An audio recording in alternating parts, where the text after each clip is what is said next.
Welcome to the Call Your Shot podcast, your weekly sports recap podcast where we break down the hottest headlines, dissect the latest injuries, and serve up our own hard-hitting analysis of the past week in sports. But that's not all. We're not just here to talk about the past, we're here to predict the future as well.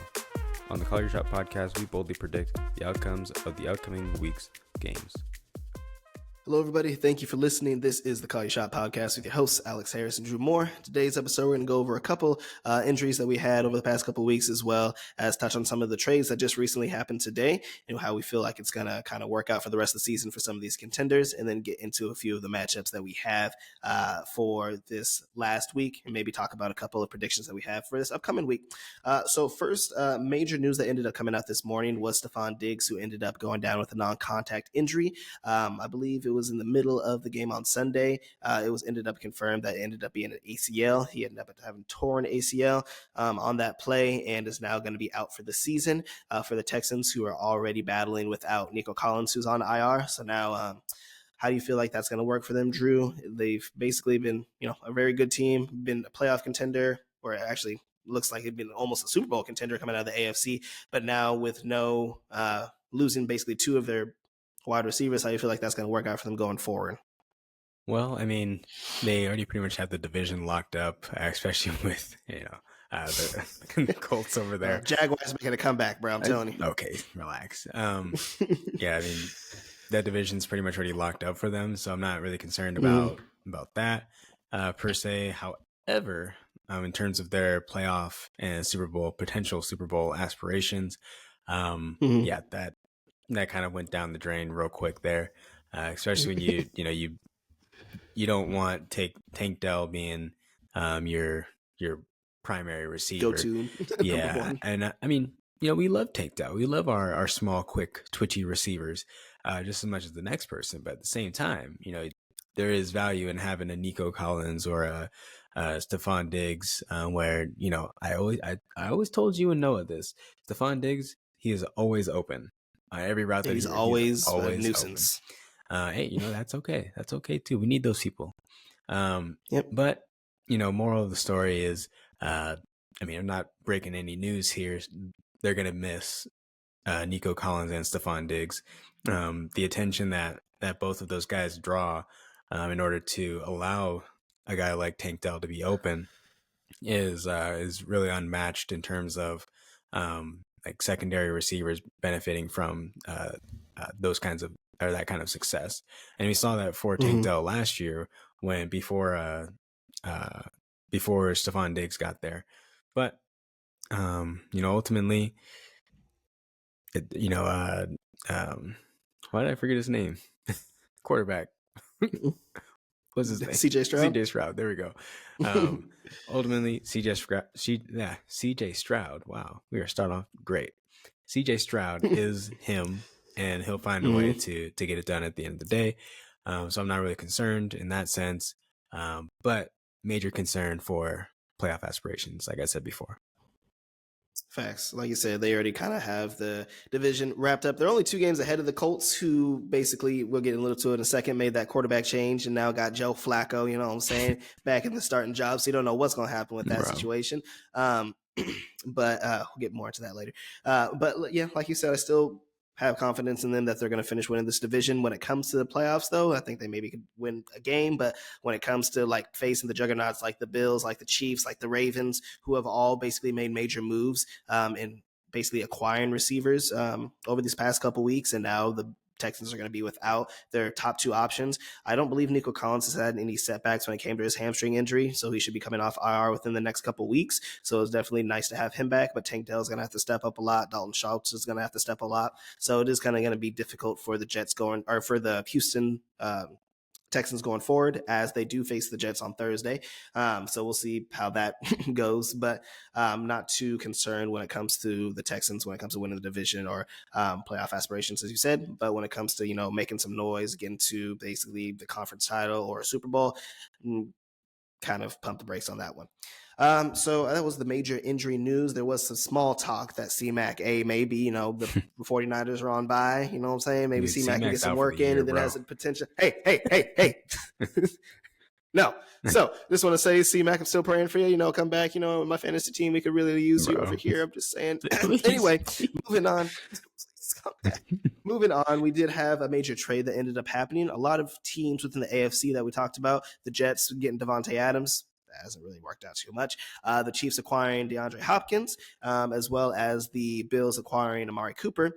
Those are all trades that we kind of touched on a little bit in the last episode. But most recently in the AFC, we had Diontae Johnson, who was traded from the Carolina Panthers to the Baltimore Ravens, basically for a pick swap. I think it was the Diontae Johnson in a 6th-round pick, and then the Panthers ended up getting a 5th-round pick, which is weird because that was basically their splash move of the offseason. They were trying to get Bryce Young some help, and they, you know, drafted Xavier Legette, and they brought in Diontae Johnson and all that kind of stuff. They thought they'd give him some weapons, and they ended up paying him, I think it was like 3 years, $72 million, something like that. So they kind of paid him like a wide receiver one, and it looked decent when Andy Dalton was starting, but hasn't looked too great with Bryce Young. So he goes to the Ravens, and basically is paired obviously with Lamar, Zay Flowers, you know, Mark Andrews, Derrick Henry, and all of them. So it kind of has the Ravens kind of stepping up when it comes to making some trade moves as well. When it came to all these different other AFC teams who were trying to make a noise, and the Ravens were kind of sitting pat. It gives them definitely a great route runner. Great, probably I would say he would be the number one option over Zay Flowers. We both like Zay Flowers, but I don't really see him as like the number one alpha wide receiver type. Like you said, kind of one of those twitchy guys similar to Tank Dell. But yeah, thoughts on that trade? Do you think it makes the Ravens the contenders? They've been probably one of the hottest teams over the past few weeks, and are sitting as a major contender to possibly dethrone the Chiefs in the playoffs.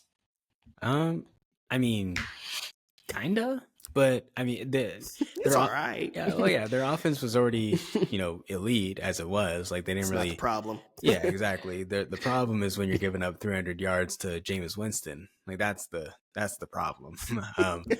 And so I think that they should have done more to address the defensive faults that they have, as opposed to on the offensive end.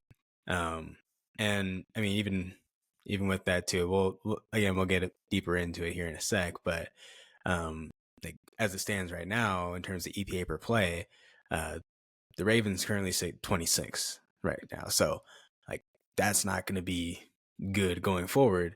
And we saw what that looks like last year for the Eagles in terms of having a really good offense and being able to score with the best of them, and having just a piss poor defense that can't stop a nosebleed. So.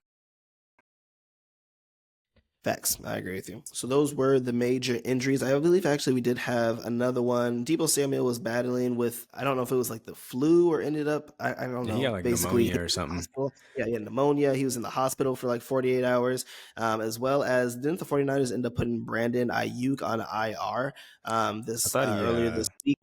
I thought he was done for the season, right? It was an ACL? That's what they're saying. Yeah. Ayuk was, suffering ACL and MCL tear. Mm-hmm. So the 49ers are going to be without him. Deebo Samuel's always been banged up. George Kittle has been phenomenal for them. And then they've kind of basically had their running backs fill in with Jordan Mason, and he's been kind of banged up over the past couple of weeks. And I think it's Garendo who's filled in admirably as like the backup running back. And like we talked about, there's talks of Christian McCaffrey coming back.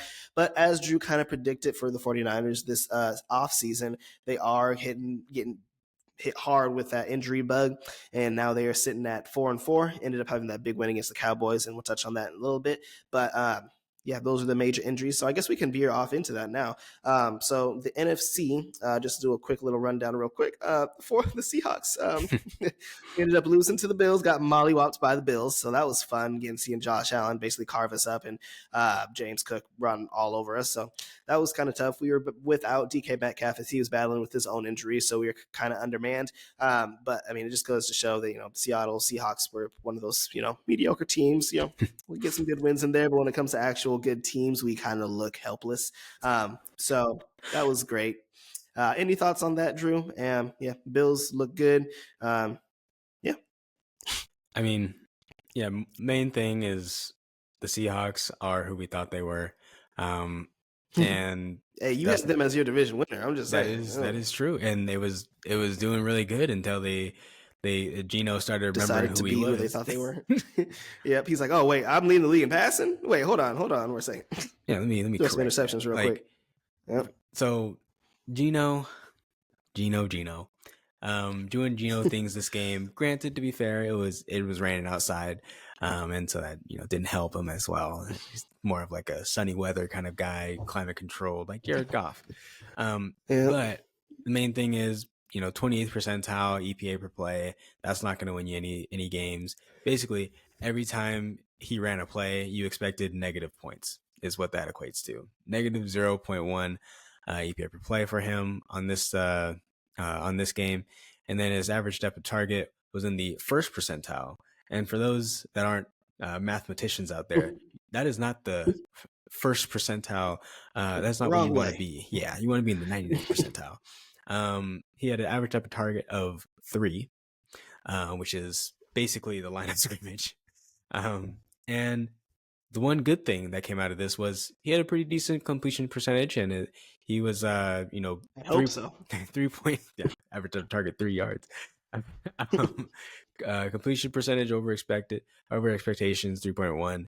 So, basically they were having a lot of easy throws for him, and he was able to do that. But his expected QBR off of those throws was 28.8.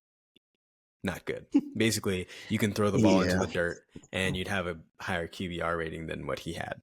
So, yeah. So we got a big one. Basically, now we're in the interdivision part of our schedule. We have the Rams this week, then we have the 49ers, then we have the Cardinals. And as of right now, it is basically a 3-way tie in the NFC West, with the Cardinals technically being at the top because they beat the 49ers early this season, and then obviously the 49ers beat us. So we're sitting at third. So it could honestly go either way in the NFC West. And then you have the Lions all of a sudden, who got their full plethora of weapons back, with Puka Nacua coming back and Cooper Kupp coming back, getting a big win against the Vikings. So they're only one game behind us, behind basically the whole NFC West. So we have no idea. It's going to be a shootout. We'll see how it ends up. So the NFC West is definitely going to be entertaining. Any quick thoughts on the NFC West, or if you have any surprises? The Cardinals are kind of really salvaging their season after a lot of people thought they had low expectations for them.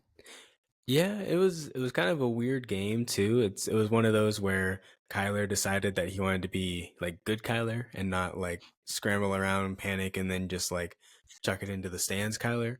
And that's what Marvin Harrison can do for you as well. If you throw him the ball. Overrated. Okay, please.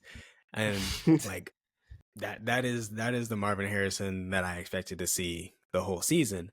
Not just in this game, and then a couple deep shots in the past couple games, and it was a little bit of squeaky wheel gets the oil kind of thing, or squeaky wheel gets the grease, so to speak, to where he was bitching and griping about how he's not getting any targets, and what they were asking him, what do you have to do to get him more involved, and he was like, I don't know, and he's like awkwardly laughing, and so I think it was a factor of that, along with the fact that the Dolphins, while their secondary is pretty good, all things considered, as long as you have Jalen Ramsey out there, overall they're actually not really good on the in their in coverage for them.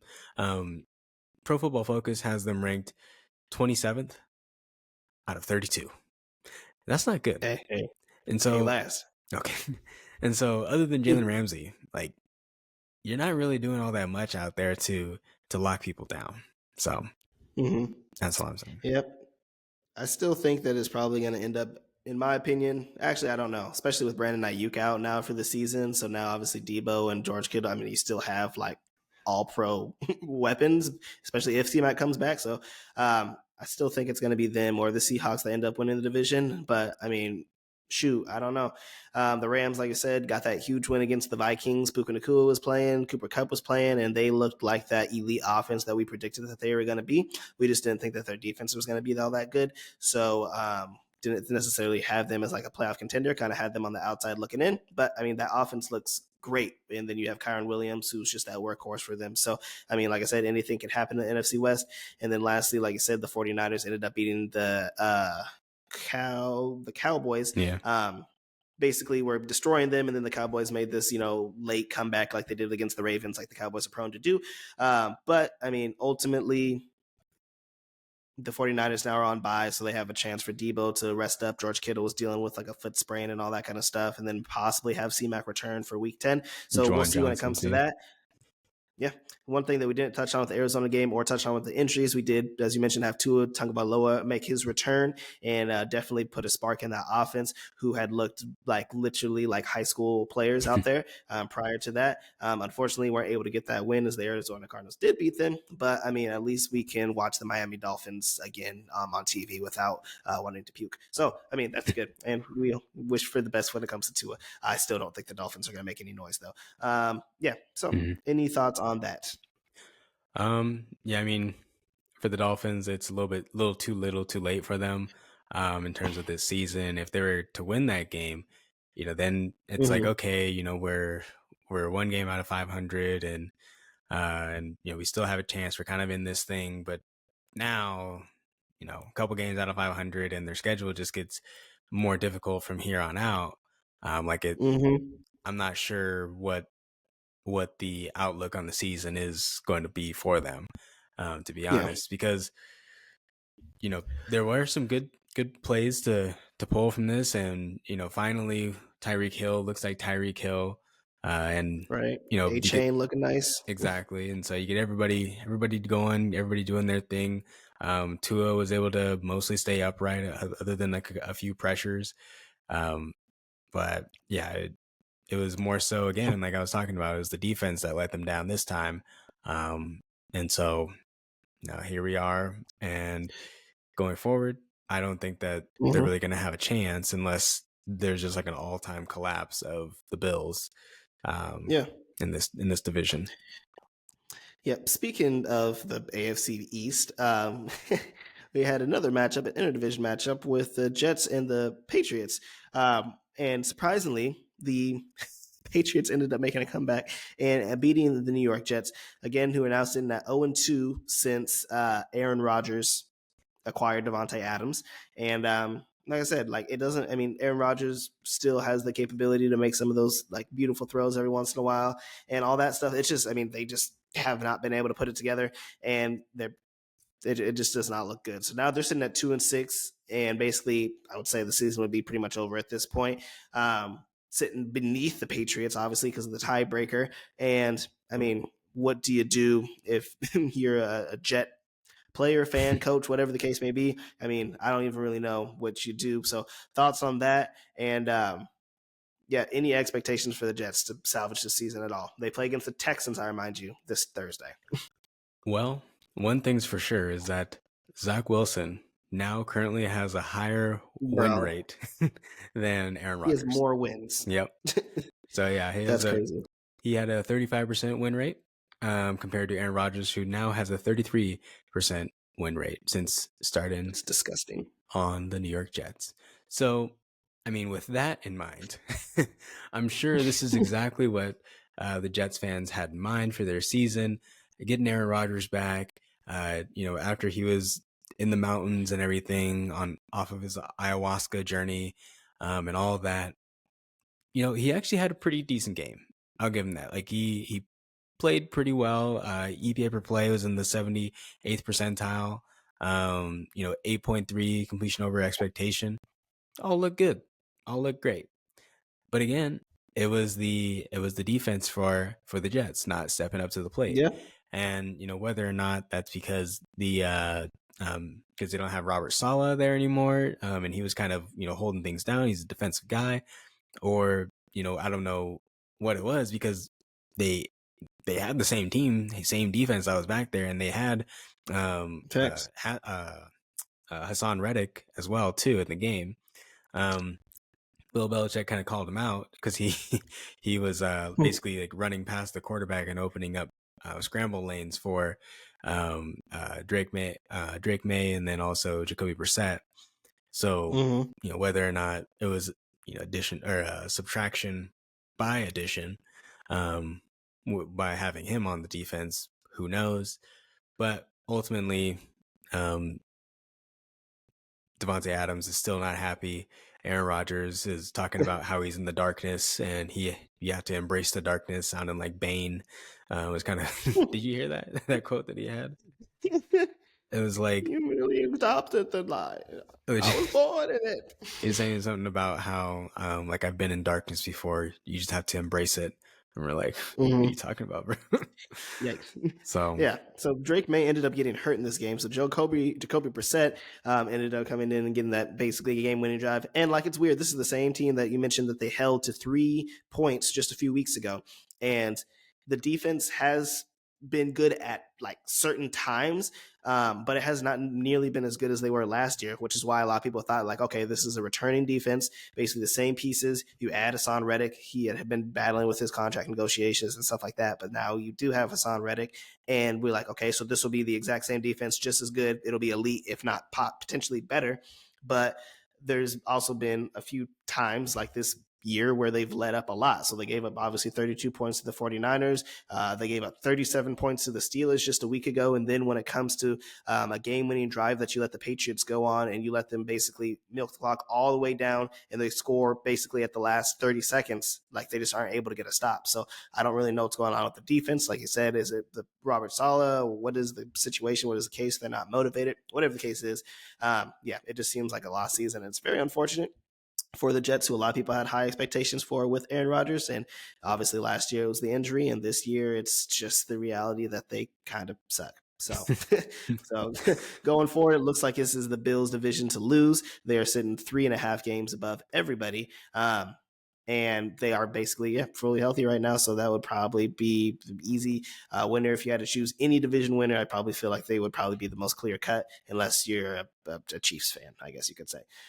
Moving on, we can stay within the AFC and talk a little bit about, we kind of touched on a little bit, the Browns getting that major upset over the Baltimore Ravens. Obviously, we have Deshaun, who was out with a major injury, season-ending injury that he had. Jameis Winston ended up stepping up and, doing his best throwback Jameis impression, but not the bad Jameis, not the 30 for 30 Jameis, the elite Jameis out here, like you said, throwing for over 300 yards, ended up having 3 touchdowns and looked elite, and talked about his post-press conference interviews and stuff. No interceptions.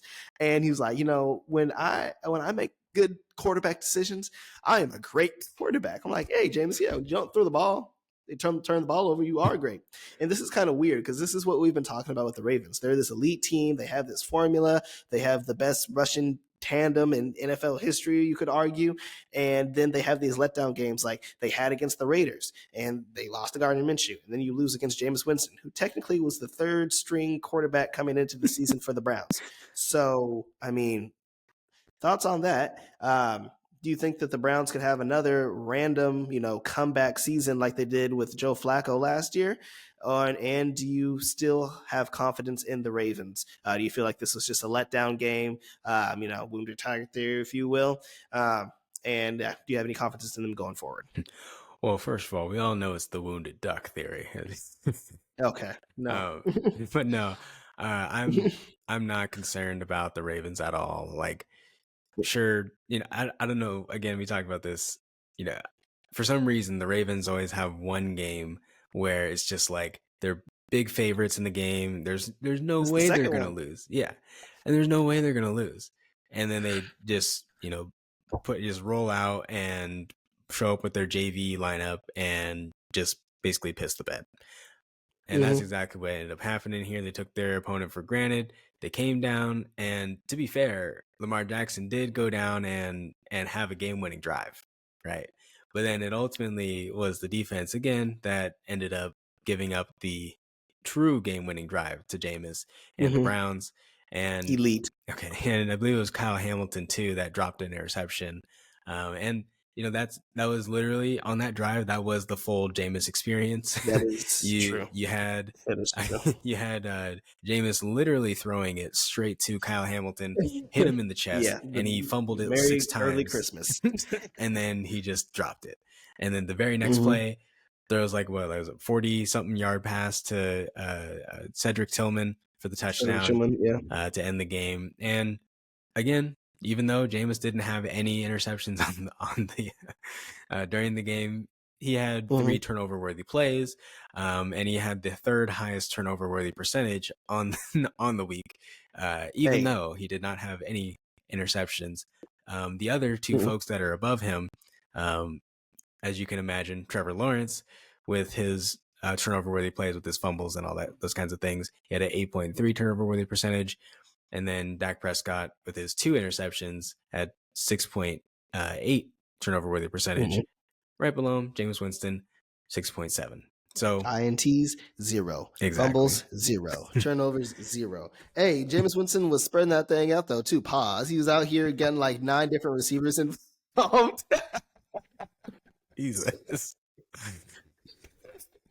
He's spreading the ball around. Okay. There obviously this is without Amari Cooper still there. So obviously Cedric Tillman, Elijah Moore, Jerry Jeudy, David Njoku, like everybody got involved. Everybody. And yeah, and this wasn't even a good, running game for Nick Chubb. He only had 50 yards rushing, so like everybody ate. And the Browns are still sitting at 2-6. Let's call it what it is. They ain't making the playoffs, but I mean, all right. Hey, it's entertaining though. Hey, Jameis Winston's out here, and it makes the Browns entertaining. So I'm kind of with you. I am a little bit concerned when it comes to the Ravens, just because like they have letdown games. They play down to their competition. They kind of play up to their competition, but when they play up to their competitions, they lose their identity and they forget who they are. So it's like one of those things. It's like, I don't know how confident they are as a team. Their identity should just be being able to run the ball and just, I guess nobody can stop it. But then you add Diontae Johnson, and now, okay, like, did you add him just to be able to have like a go-to guy on third downs when you do need a great route or whatever the case may be? Or do you want Lamar to be a little bit more versatile and, running and passing more? Again, like, I don't know what they want to do. I don't really know what their identity is. So that reason I am a little bit concerned. They still are sitting at 5-3, so they're still sitting pretty much as a playoff spot as a wild card right now. The Steelers are number 1 in that division in the AFC North, sitting at 6-2 as they just had the win last night against the Giants. Mike Tomlin, Coach of the Year? Question mark. I mean, is it already said and done? Like, what are we doing? I mean, relax. Real quick, what do you want? This man started Justin Fields, who was garbage for the Chicago Bears, and the ghost of Russell Wilson, and is out here just making A1 Wagyu beef out of mincemeat. I mean, what you want? God.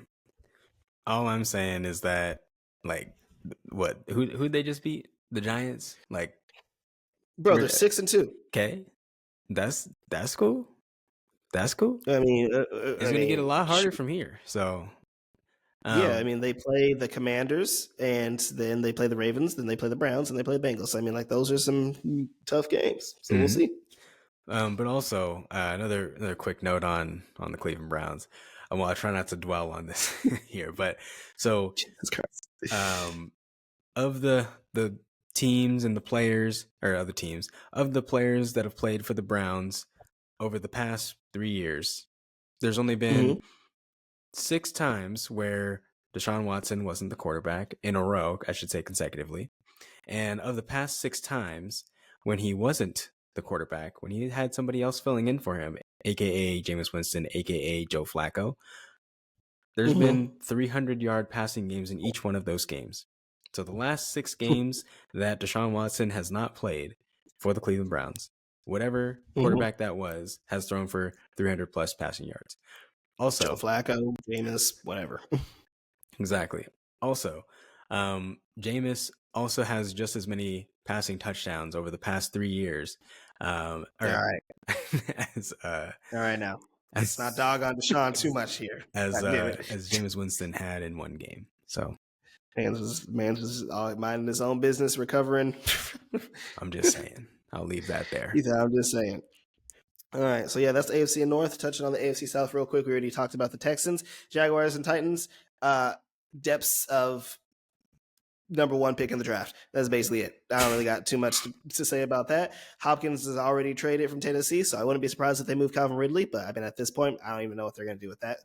Christian Kirk supposedly was already on the trade market, but he ended up having I don't know if it's a season-ending injury. He basically fractured or broke his collarbone. So I don't know. Maybe you could touch on that. That's season-ending, you say? Yeah, season-ending.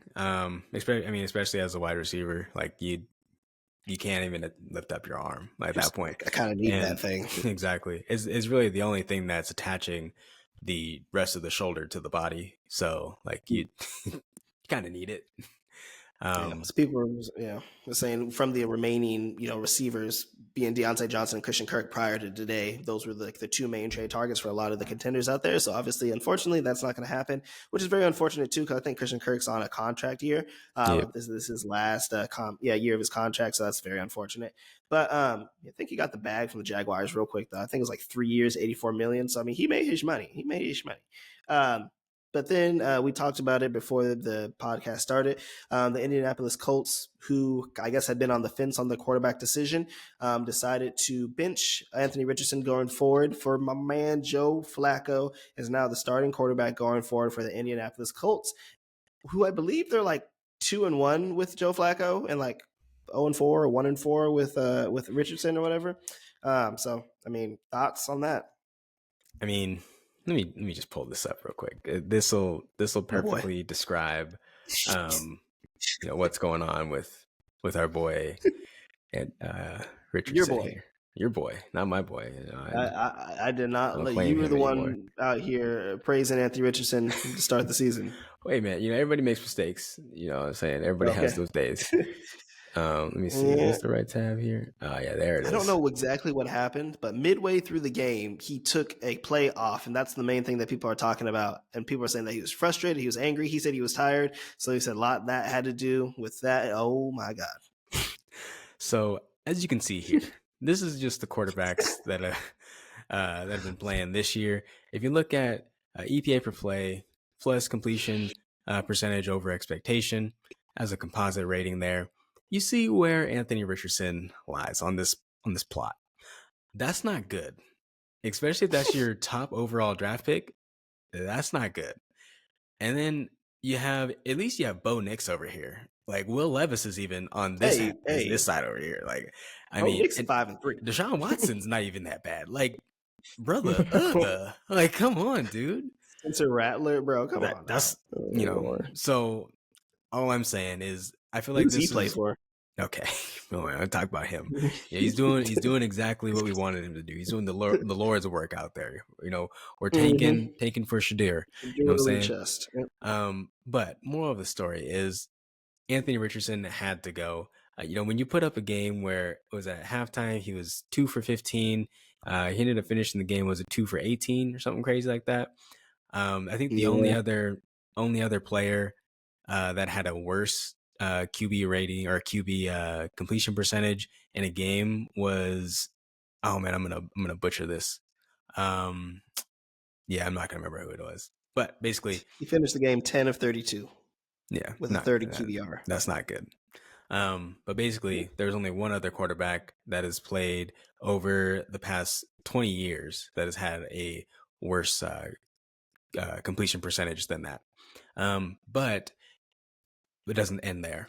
So if we share this other tab here and we look down here, so this is pulling from 2018 all the way to 2014, all quarterbacks that have played at least 100 snaps in the NFL. If you look at completion percentage in general as a whole, look where Anthony Richardson lies on that plot there. You see him all the way at the bottom, only to your boy, Ryan Finley. At least Matt Barkley is ahead of him. Shout out to USC. Anthony Richardson, not it. Really not it, sir. Yikes. So I'll just leave that there. That's that's really bad. We had a little debate about this, I think on the podcast and stuff like that. Anthony Richardson has the body type, as we talked about, of Cam Newton. Mans can't throw like Cam Newton and gets hurt all the time because he doesn't know how to slide, and he thinks that he's out here looking like he's like, I'm built like Derrick Henry. Let me go run some people over. No, that's not how that works. Very unfortunate. It's kind of weird. We had the situation earlier this season where Bryce Young was benched for Andy Dalton, so benched for the old veteran. And I've talked about how we really could probably mess with your psyche as a quarterback, especially when people had high expectations for Anthony Richardson, not just when it came to fantasy, as he was drafted as like a top 5 fantasy quarterback, but when it comes to reality, you have Josh Downs, you have Michael Pittman, you have a healthy Jonathan Taylor, so you have all these options and weapons, and they thought that people could make some noise and possibly give the Texans a run for their money in the division. But they still sitting at 4-4, so they feel like they can salvage the season. Obviously, that's why they're starting Joe Flacco, because they think that he's going to be the one that can actually, give them the best chance of winning. But very unfortunate for somebody that they drafted 3rd overall just a couple years ago. And I mean, that's the thing too. It's like he doesn't give you the best opportunity to win. And Joe Flacco, like even with his old ass, like he still gives the Browns a better opportunity to win. He gave the Colts a better opportunity to win, and it Hey, kind of somebody get my boy Joe Flacco a contract, goddamn it! They get no a starting legit. job. I'm telling you, he's back. Like you decided to go For back the to the Super Bowl again, like Super Bowl legit, Joe we can go to Flacco. the Raiders and start for them or something. Legit.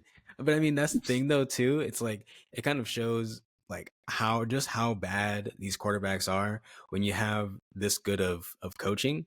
When you have a comparable quarterback, like a middle of the pack quarterback, you have a pretty solid head coach in Stefanski, or I'm blanking on the Colts head coach, but between those two, not Reich. That's gonna bother me. Oh. Anyways, between those two, when you have both of those head coaches going, and you give them a half decent quarterback, Steichen, that's what it was. Yeah, between Steichen and between Kevin Stefanski, give them a half decent quarterback, and they're actually able to manufacture wins. It might not be pretty. It's not my fault. No, legit. Like that's pretty much what it's making it seem like. And one interesting thing too here, this is kind of hilarious.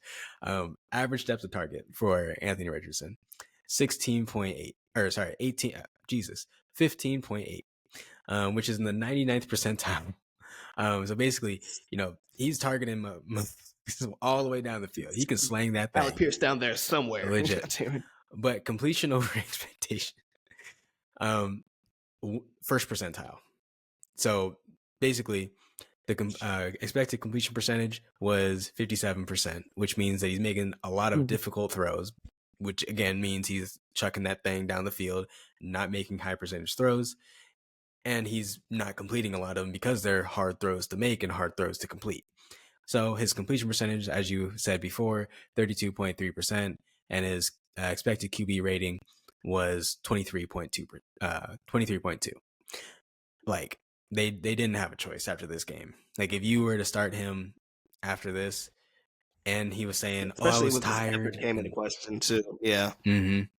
Exactly. So I don't know. It's tough if you're a Colts fan. At least again you were close in this game. You were competitive. I think a lot of Colts fans might be happy, honestly. Yeah. So yeah. Speaking of which, talk about some more rookie quarterbacks. We did have the rookie quarterback matchup.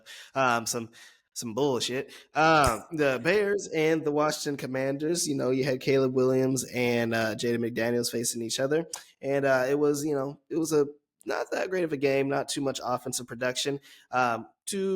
The Commanders aren't really known for their defense. The defense has improved over the past couple weeks, especially because they were just basically doing shootouts when it came to most teams, but able to hold the Bears to 15 points. And that, for Chicago, they thought that was going to be enough to end up winning that game. And then Jay McDaniels does his best Aaron Rodgers impression, is like, let me throw this 60-yard bomb, Hail Mary, and basically, I don't know what the Colts DBs and safeties are doing, or the Bears DBs and safeties are doing. They're like, you know what? Let's play hot potato and just tip this ball up in the air. And then it goes into the back of the end zone. And then I don't even remember what receiver that was. Noah Brown ends up coming down with a catch. And basically the Commanders went on a walk-off. Not a great game for Caleb Williams. I ain't gonna flex it. 10 for 24, 131 yards, no touchdowns, no interceptions, but no touchdowns. 41 yards rushing, so it's his best rushing game. Basically, all that they could do. And then Jaden McDaniels ended up being 21 of 38 for 326 yards, and he got his 50 yards rushing in as well. So, like we've talked about, it looks like Jaden Daniels has this Rookie of the Year kind of sealed in the bag.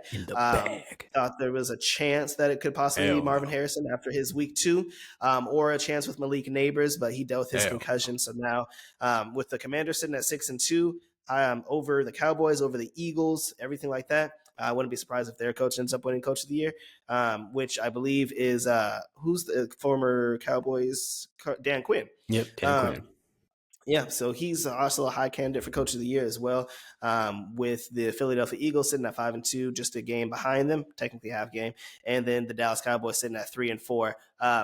So yeah, I think that the future is really bright for the Commanders. I think that they're going to try to go after some wide receivers and some weapons in the draft just to build around Jaden with Terry McLaurin already there. And yeah, so thoughts on them, and how do you feel that the NFC East is going to shape up going forward? Do you think the Eagles are going to catch them? Do you think the Cowboys are? I don't even know about that. I'm done with the Cowboys, bro. It's bad. It's bad. Panic button. Yeah, no, legit. If I may, one last quick note on it on your boy Anthony Richardson. Oh my so god. if you okay, I promise this last thing. Okay, average completion, air yards, CAY in parentheses there if you want to abbreviate it. So CAY was 8.2. Okay, that's pretty high. That's pretty good. And his average intended air yards 16.1. Again, going back to like chucking that thing down the field, but in actuality, you're only completing the passes that are basically at the sticks. Like, why the hell are you throwing the ball that far down the field if you aren't completing any of those passes? Another thing too, off of that, one of them gonna connect. Well, law of averages, one of them's got to work.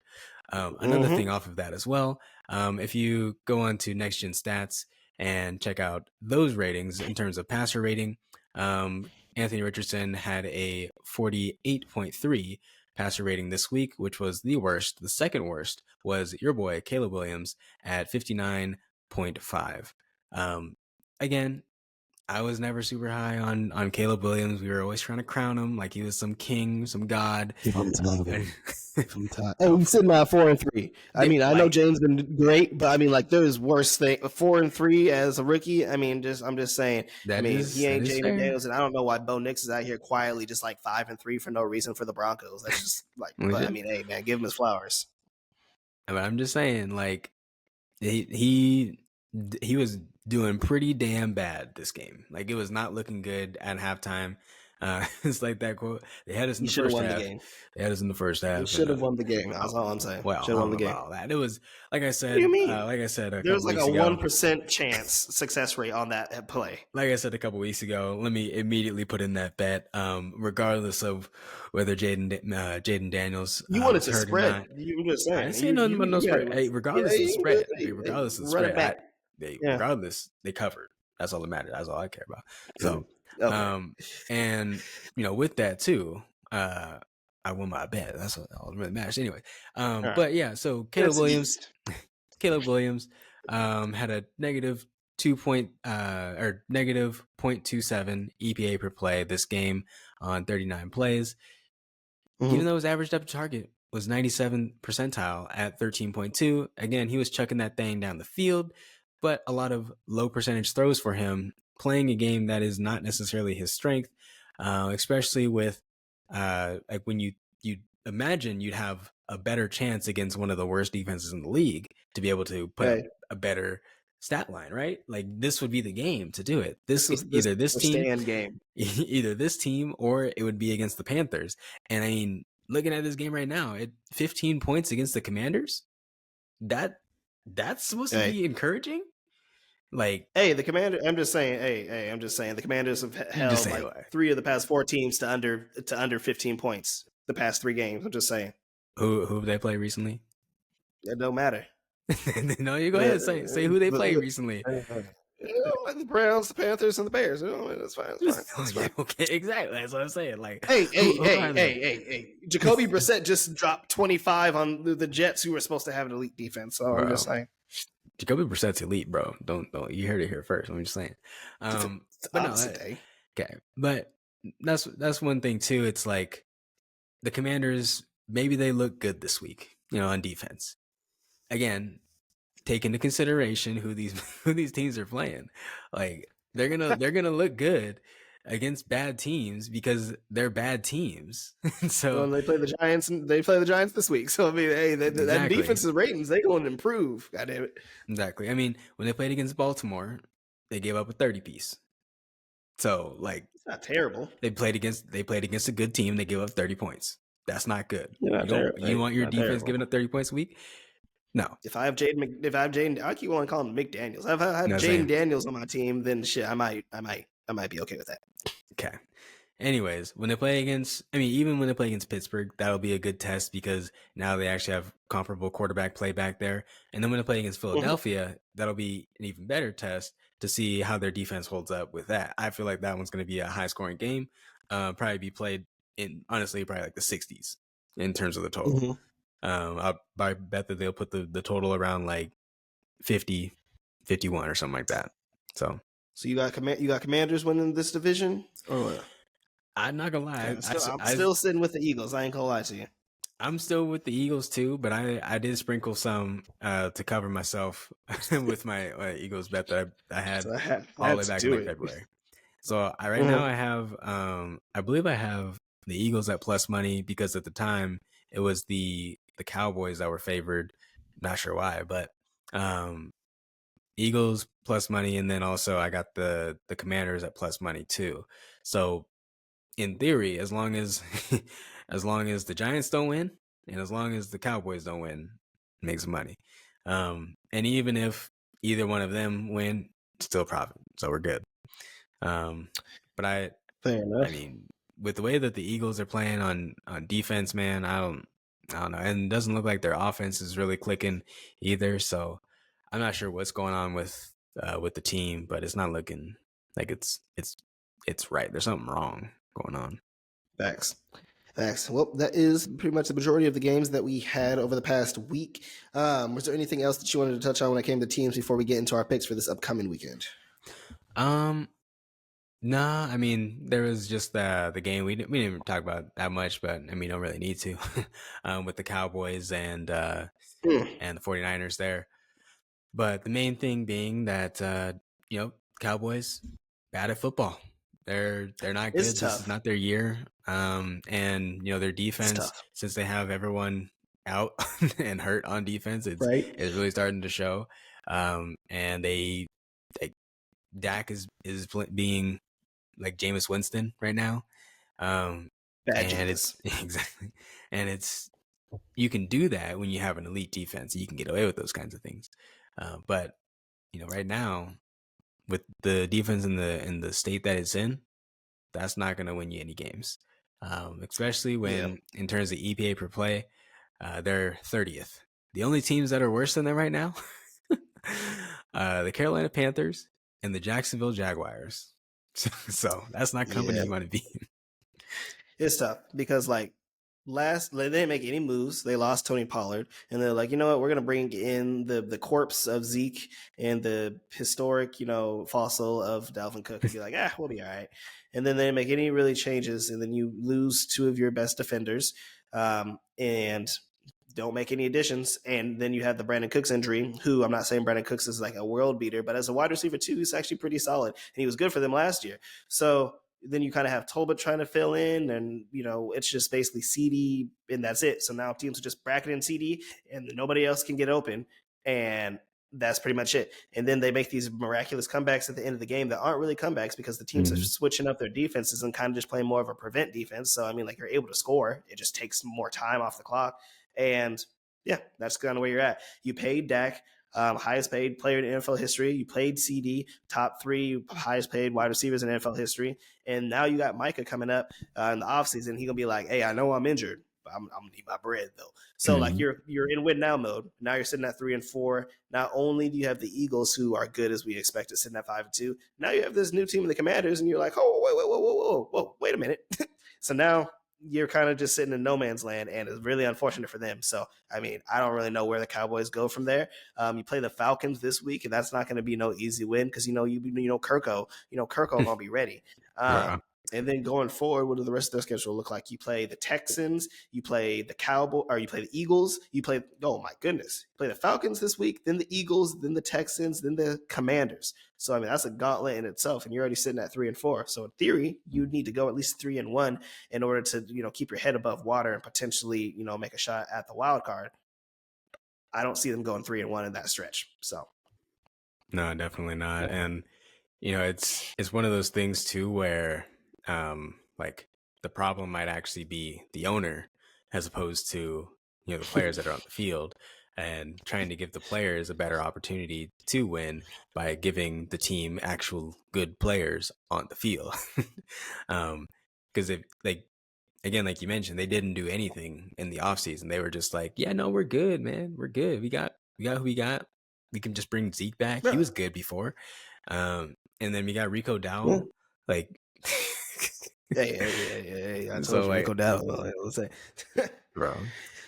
But And this yeah, has been like one of the biggest like wide receiver uh trade deadline like moves and stuff. You had Hopkins, you had Adams, you had Diontae Johnson, you had freaking Amari Cooper. So like you could have brought all these players potentially in, and it's not like they were going for first or second round picks. Like they went for third round picks, fourth round picks, fifth, sixth round pick swaps. So it's not like you couldn't have made any moves. And I mean, now you kind of made your bed and you got a line in if you're Jerry Jones.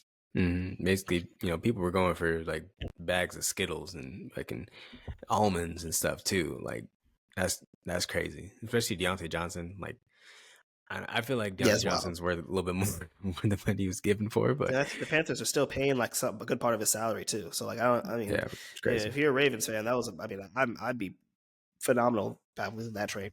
So okay, going forward, do you have any? You want to get us started here with some picks that you have for this upcoming week? I don't have any locked in just yet. I have a couple that I only have like one or two. So I have a couple that I'm leaning on. But yeah, I haven't updated the young model here just yet. But the first ones that I'm kind of leaning on though, if we go all the way over to the that Thursday night game, bro, the Jets are looking. When I was about to break it. Like I kind of like the Jets in this game. Like, why are the Jets favored? Why are the Jets favored and they're 2-6? You know what I mean? Like, there's no way in hell they lost that Stefan Diggs. Stefan Diggs is not worth that many points to the line. Let me What's see at here. home? Let me pull up the what the It's at spread was MetLife, before. If Stefan and Nico were both healthy, I think it would be Texans plus 3.5 or 4. But Minus 3.5. take away Nico, minus 3.5, 4. Yeah, take away Nico, take away Stefan Diggs. You know what I'm saying? All Jets right, are at home. Here. This is basically their season's basically already over at 2-6. But if you go in 2-7, they ain't no help. So if we go here, I'll bet you right now, give me the Texans. Okay. Oh, my computer froze here. All right. Let's see. So this is week 8, week 9. 9. Yeah. Is that right? Already over halfway through the year. Yep. All right. So week 9, before the season started, the Texans were 3, like you said, 3.5 point favorites.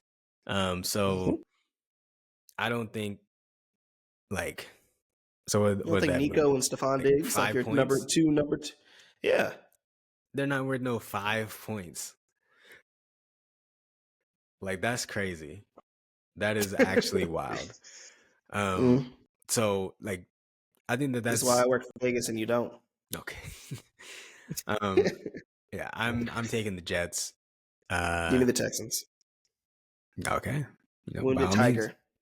Okay. I'm just saying, like, there's a reason why, the team's favored and 1.5 points here.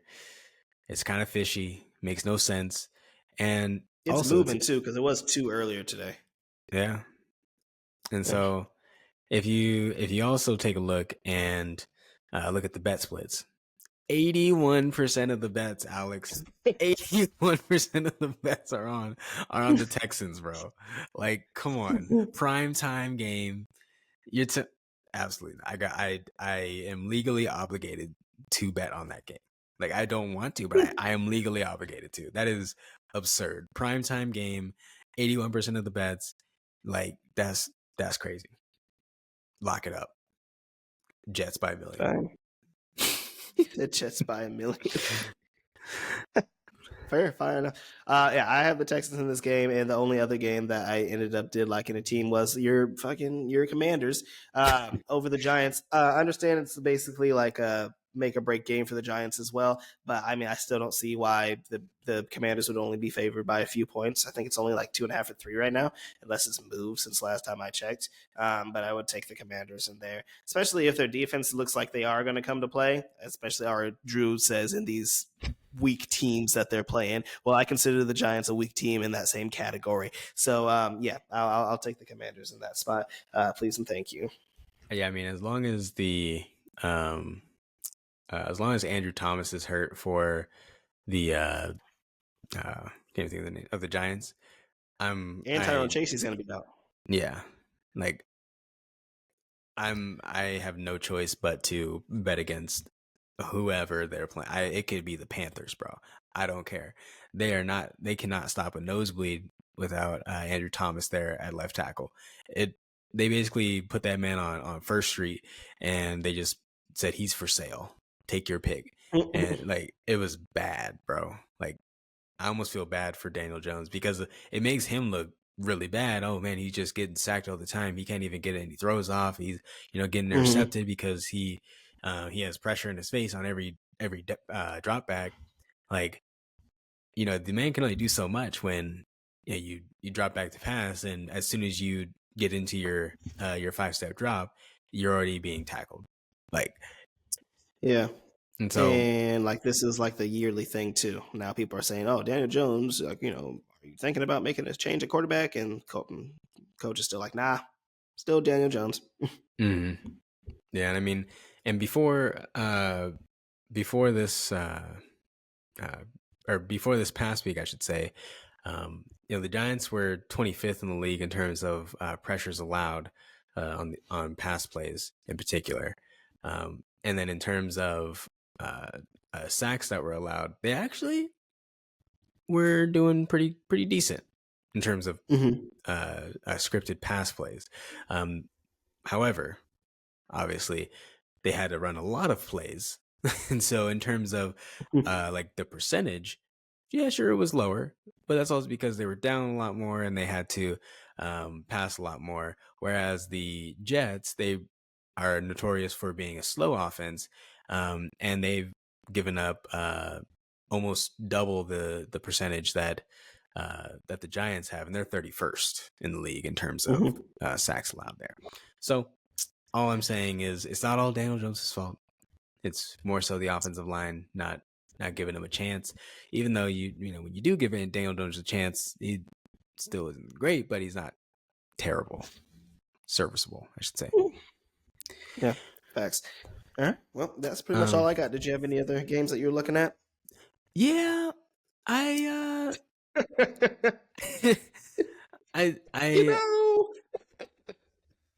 I'm tempted on that on that Seahawks game, but then you look at the bet splits and stuff, and it's 70% on the Rams, and that's just gross. But it is a dog to fave line move there. I think if they said that DK was going to play, yeah, you guys are at home. Okay. If DK doesn't play, that might be an automatic play for the Rams there. But yeah, ultimately, those games are NFC West games are always close. Yeah, they're fun. So if anything, I might be tempted to tease up the Seahawks there. And yeah. Okay. And then also I'd probably tease up the Colts there as well too. Especially with with my boy Joe Flacco back at the helm. I like that. You like that? I like that. And that'll be solid there. Other than that, these other games, they're kind of gross. I'm holding off on them. Yeah. These. Yeah, I ain't really interested in any of the other games. The Rams scare me because that offense is noise and our defense is not.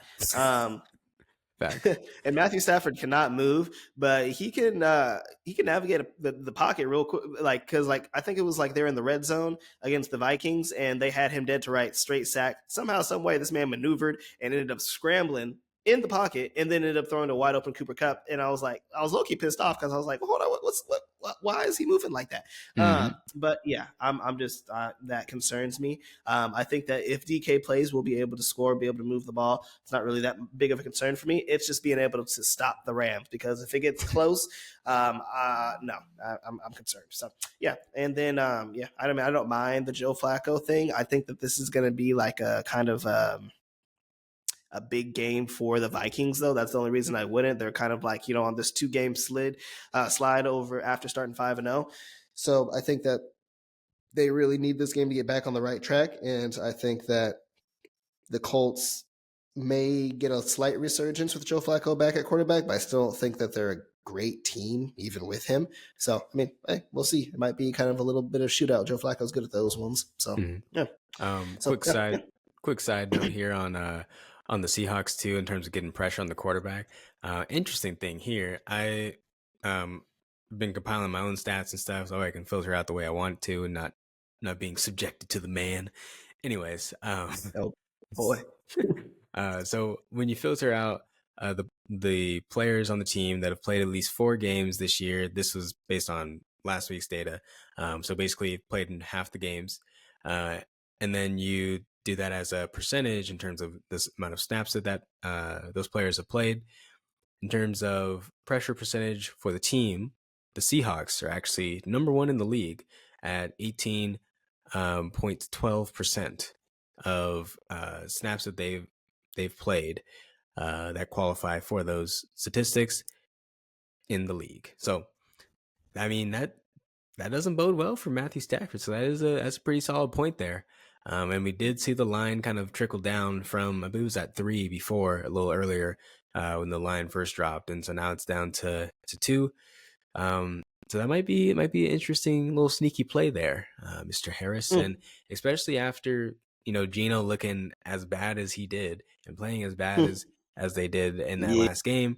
That is mighty interesting for sure. The only thing that would be concerning is, like he said before, the Seahawks secondary, as they cannot guard me or you in that secondary. No, so they definitely can't guard me. Okay, so that'd be my concern on that. And one last game I want to mention here, because we see your Chicago Bears over there sitting pretty, 4-3, going on. Yep, last in the division still. Taking on the Cardinals here. And we have a nice dog to fave line move. Really only 1 point, but 1 point matters. And I am tempted. I am mighty tempted, Mr. Harris. Do you want to call your shot on this game? Do you want to take the other side? They're the same team, right? Hey, you give me the Texans, and I'll take the Bears. $10.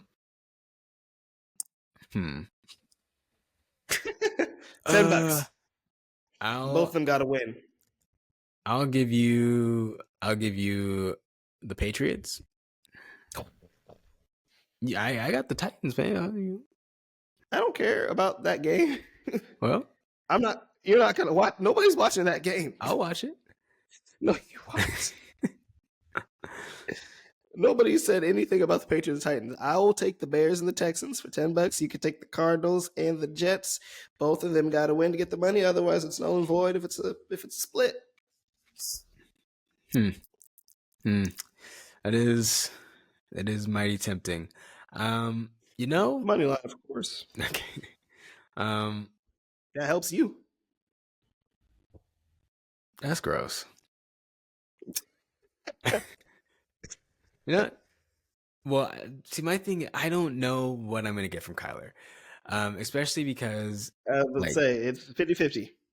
I mean, they are at home. To be honest, though, he's 11 touchdowns, 2 interceptions. Like, he's been playing. He's had a couple of dud games, but overall, he's been playing good. James Conner been playing good.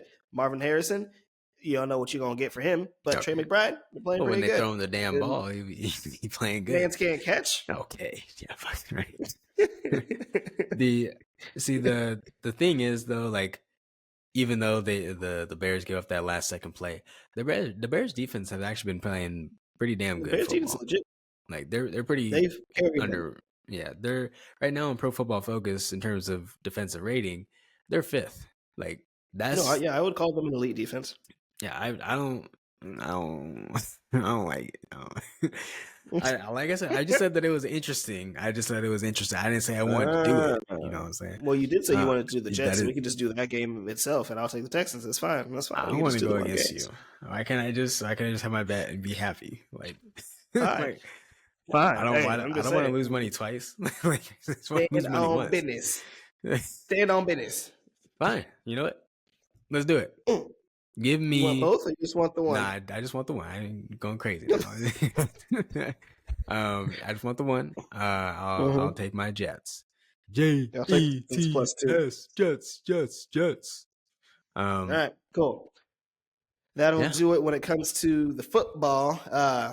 We are going to have an episode coming up here shortly, soon when it comes to NBA and getting in some of our picks and stuff like that as the season has started. Hey, you know what I'm saying? We had that little loss yesterday. That was cute, but you know what I'm saying? You know them Lakers. We be looking good. JJ Redick out here actually running plays, off-ball movement. Drew, AD actually looking like a monster. Oh, my goodness. I'm loving it. As long as he stays healthy. Hey. Man's played 70 games last year. What do you want from him? Yeah. And hey, I'm just saying, what happened with the 49ers? You see, this is what happened. See, Drew's wishing injuries on people. That is terrible. Drew is out here. All he wants to do is put his name out there. He was like, hey, Drew, Mr. Moore, physical therapy and stuff like that. Hey, no, that's up. Drew's like, the California physical therapists are trash. Hey, man, I don't know what's in that water. I'm just saying, that's crazy how a lot of those California players be getting injured. You know, I'm just saying. Rams, Lakers, 49ers. I don't know what the baseball injuries are looking like. Hey, I don't know. Shohei Ohtani. Speaking of baseball, side note real quick. Hey, go Yankees out here. Here, you know, keeping the series alive, going 11, winning 11-4 and stuff like that. I don't know what kind of drugs Freddie Freeman's on, but he did hit his third straight home run of the. I don't know. What is that man doing? I don't understand. I mean, why do you keep throwing him fastballs inside, Drew? Just fucking stop. I don't understand. Stop it. You know, I'm not gonna. It was kind of crazy though, because that first grand slam that he hit to walk off the Yankees in Game 1. You can even ask my girlfriend about this. I was standing up. I was acting like I was up to bat. You know what I'm saying? I was, okay, let me. I was like, all right, okay, lay off. Did you go left-handed? I did. But, you know, I was a switch hitter. You know what I'm saying? You know how it is. I did not know that. I don't think you were a single hitter. But okay. Anyways, so I was up there. I was like, okay, let's see what we got. Let's see what they're throwing. Oh, this could be fastball. Let me get this one. Get this piece up. Timing perfect. And then all of a sudden, bang. You know what I'm saying? You might want to put an outfielder out there just in case. Oh my gosh. Bang. And that happened. And the rest was history. So basically I feel like I hit the home run, essentially, is what I'm saying. I see. You know, but go Dodgers. Why does the MLB do like back-to-back? So like with the NBA, like you do the 2 and 2, or I guess they do 2 and 3, like you were saying for MLB and stuff, but they play the home games back to back. So you have a third game tomorrow. You have Game 5 tomorrow. That's a lot. Yeah. Well, I mean, that's baseball, right? Like baseball, you know, you usually have 3-game series, 4-game series and stuff like that. Versus like NBA, you know, sure, you'd have a couple back-to-backs, but you wouldn't usually have like 3 games in a row. Like that, if you have 3 games in a row. You never have 2 games in a row. There's always a game off in between. No, not in the playoffs. Well, I mean, you know, softs. That's what the problem is. Okay. You gotta simulate it too as best as you can, and then that way, in terms of baseball, that way it's more strategy that has to go into it, to where, okay, I can't throw this pitcher back to back because I got to give him rest and everything. You don't want the arm to fall out, then the Tommy John, the whole 9 yards. Versus in the NBA, you know, you can play a man 48 minutes. Okay, we got a day off, travel day. Oh, we got 2 days off. Oh, we got a whole ass week off. Like what is that? You know what I'm saying? I ain't trying to hear any of that. Yankees in 7. Okay. This game will be finished on Saturday, November 2nd. Yep. No, I don't care. I am surprised they got one, though. I ain't going to lie to you. I thought this was going to be a clean sweep. I mean, I feel like if it was a clean sweep, then the New York City would be on fire right now. And they still might be on fire, even though they're behead Aaron Judge. Legit. So, but also, side note though, why do they have Giancarlo Stanton out here trying to run from second base to home? Stanton. Giancarlo Stanton. That was the slowest I've ever seen somebody run in my life, other than maybe Jacoby Brissett. That was basically the slowest black quarterback. That Gerard May was saying. That's hilarious. I don't know why they had him do that. That was rude. I mean, like, he almost made it home, but he just had to unhook the trailer. Any other person in the MLB, I feel like, would have made it home. I feel like if Prince Fielder would have made it home back in the day. It's funny. I mean, it was so slow, and then he got hosed. I mean, to be fair, like, he usually just has to, jog around the bases. Yeah, just jog around the bases real quick. Maybe he should start hitting some home runs, goddamn, and start making Juan Soto do everything by himself. He has been hitting bombs. Like, Aaron Judge is the one that has been, playing worse than anybody out there. But he's basically the Deshaun Watson of baseball right now in the playoffs. James Harden of baseball. I guess that too, as well. Joel Embiid of baseball. I mean, Joel Embiid had his moments. He was like more Anthony Richardson. He needed to take his breaks. He gets tired. Fair. Cool. Anything else you wanted to get into before we get out of here? No, that's pretty much everything. Main thing being that Anthony Richardson, I thought that he could be good this season. I was wrong. It's your fault. He is yeah, I guess so. He is actually terrible at football. Not even like not good. He is actually just bad. He's same young. thing with that. Yeah, you can't always coach that out of folks. Like people got lucky with Josh Allen. That's a once in a generation kind of thing. And last time I checked, generations don't usually last just a few years; those last lifetimes. So Debatable. I don't think that we're gonna see another version of Josh Allen to where the quarterback play is just that bad and the quarterback is just that inaccurate, to where you're going to be able to turn them around and protect them from themselves. Daniel Jones. Yeah, he's real good. Hey, when Malik and him are both healthy, he looks like a decent quarterback. Still losing games? Hey, I didn't say winning games. I said decent quarterback. Decent quarterback. Trevor Lawrence out here making like $300 million. For no reason. I know he's not good. he's terrible. And this man out here is robbing. Basically, you put on you put on a ski mask and you have a gun going to the bank every time that man casts his checks. Essentially, him and Daniel Jones, and Deshaun Watson as well. I mean, with him, you got that's a heist, bro. That's not even just robbery. That's a heist. It's going down in the history books. That's crazy. Anyways, that's pretty much everything that I got today. I'll probably end up putting in a couple more bets once I update the model, see what the model likes. But yeah, right now these games are looking kind of nasty. One that's kind of interesting is the fact that the Saints are laying 7 at the Panthers. They should not be laying 7. If Derek Carr's back, maybe. But if it's Spencer Rattler, we saw where Spencer Rattler was on that graph that I showed, right next to Anthony Richardson. So if it's him or if it's Taysom Hill, there's no reason that they should be laying 7 in any game. But other than that, that's all I got as well. Go Dodgers. And we'll see you guys when we do the NBA preview. Facts. Like I said, this has been the Call Shot Podcast with the host, Alix and Drew Moore. Like Drew mentioned, we will get our NBA show out here shortly and let you know, this phenomenal pick that I got for the NBA title.